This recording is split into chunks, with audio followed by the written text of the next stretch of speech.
Welcome back to another episode of Mormon Traditionalist Podcast. My name is Jaron O'Driscoll and I am your host. Thanks for joining me again today, guys. Don't forget to leave a rating and review wherever you're listening to this podcast. It will help me out tremendously.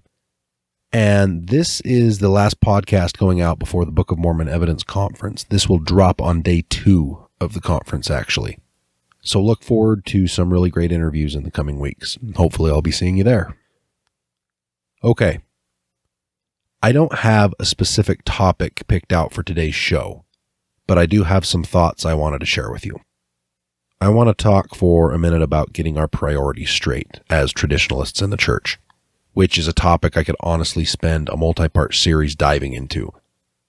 But what I've had on my mind recently is specifically pertaining to how we raise our kids. I've been thinking about this with my own 3 young boys this last weekend.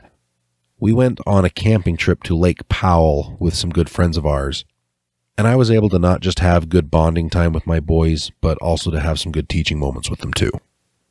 And this is largely due to the fact that this group shares our same values and beliefs, and they are actually the members of our homeschooling group.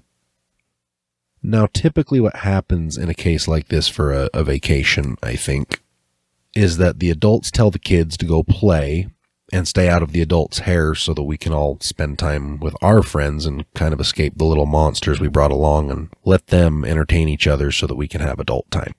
And they all certainly got that time to go play with their friends and have that independent learning and autonomy, don't get me wrong. But what was really cool to see is how we all spent time with not only our own kids, but each other's kids, and how we all were taking this vacation opportunity to teach our own kids and our friends' kids.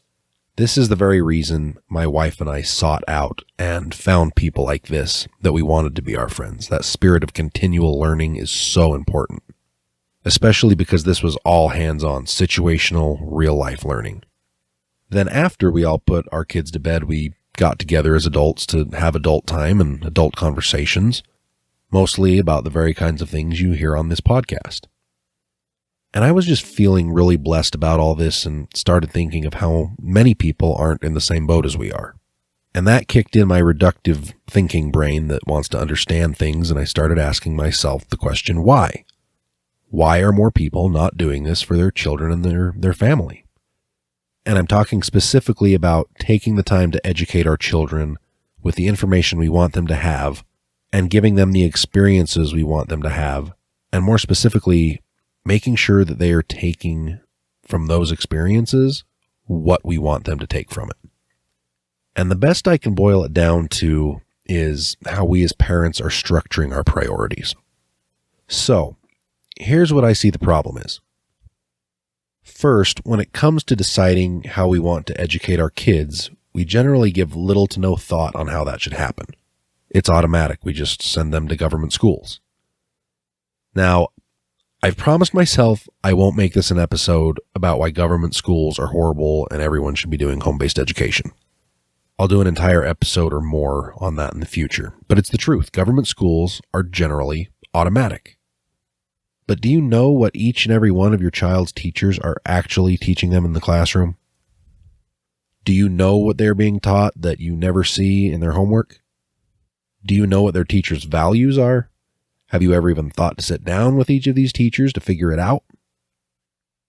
And here's what's got me thinking about this a little bit, guys. I don't think some of you realize that there are some pretty terrible things that our kids are being taught, and you might not even think that it's happening in your district.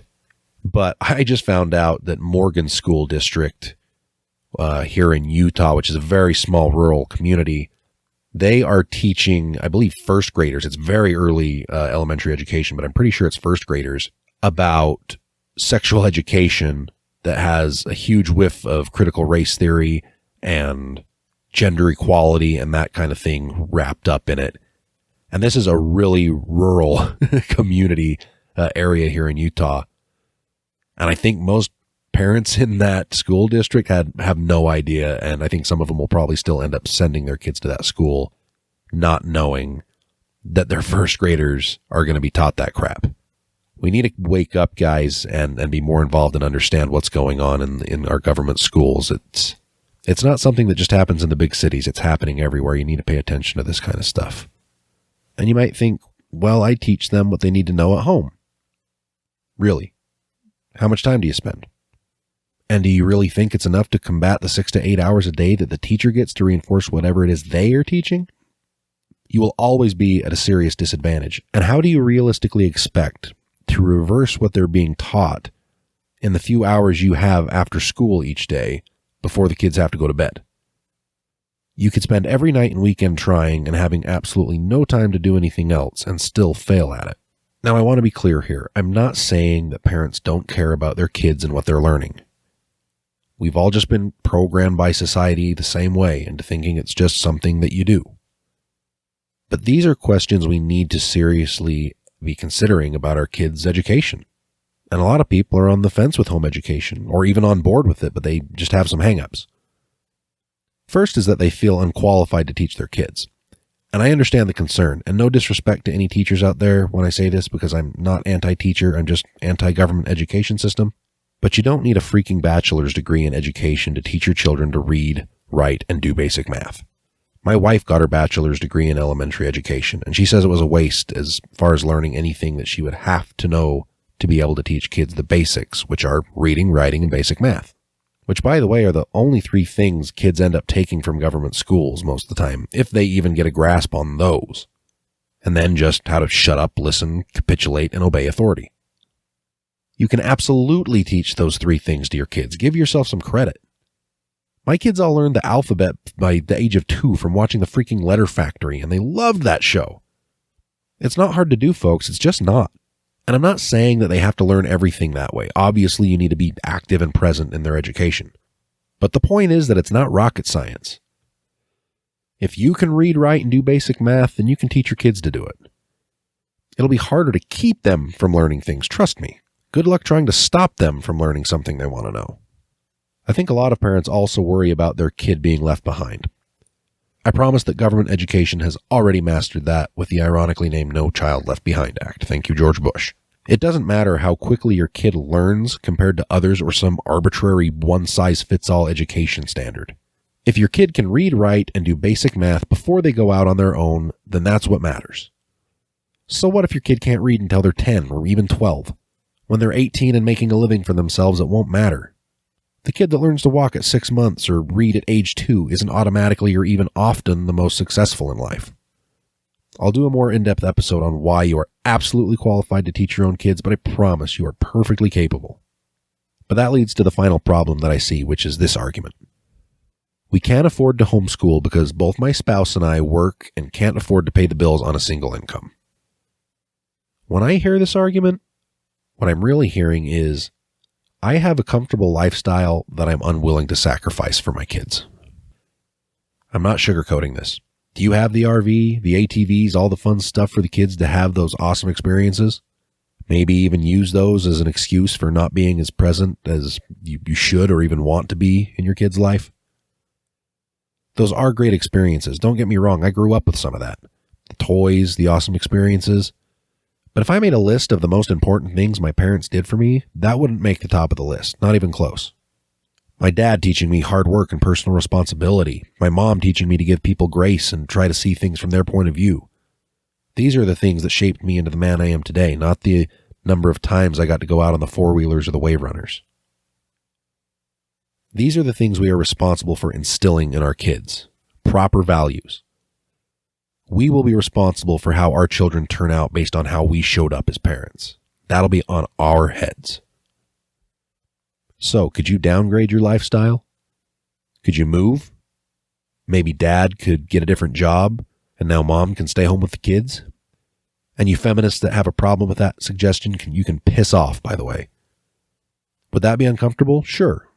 Would it be inconvenient? Absolutely. I've had to make some of those sacrifices myself so that my wife can stay home. But what are you willing to sacrifice to be at the helm of your kids' education and their future? Evaluate your priorities. I know it's actually really hard for some parents, though, especially for single mothers. Sometimes they work multiple jobs and their only goal is just to keep a roof over their kids' heads and food in their bellies. And that's understandable for sure. I don't look down on any woman in that situation. In fact, I have serious admiration for them. At that point, they need two loving parents before anything else. A father is essential, and the mother ought to be looking for a good man that can be part of that family. That should be the first step. Again, feminists, piss off. There's always something you can do. Even that mother can work toward the goal of home-based education. I say this with deep sympathy, folks. I really do. But there's a path for you to get there, and there's always someone that's done it who has had it worse than you. Let's stop treating government schools like free daycare, folks. If you truly believe that home-based education is what's right for your child, and you know that you have the ability to teach them, then the question is not if, it is only how. That's all the thoughts I have for this episode, guys. Remember to subscribe, leave a rating and review, and send your questions, comments, and hate mail to mormontraditionalist@gmail.com. Follow me on Instagram @mormontraditionalist. Until next time, remember, never back down from the truth.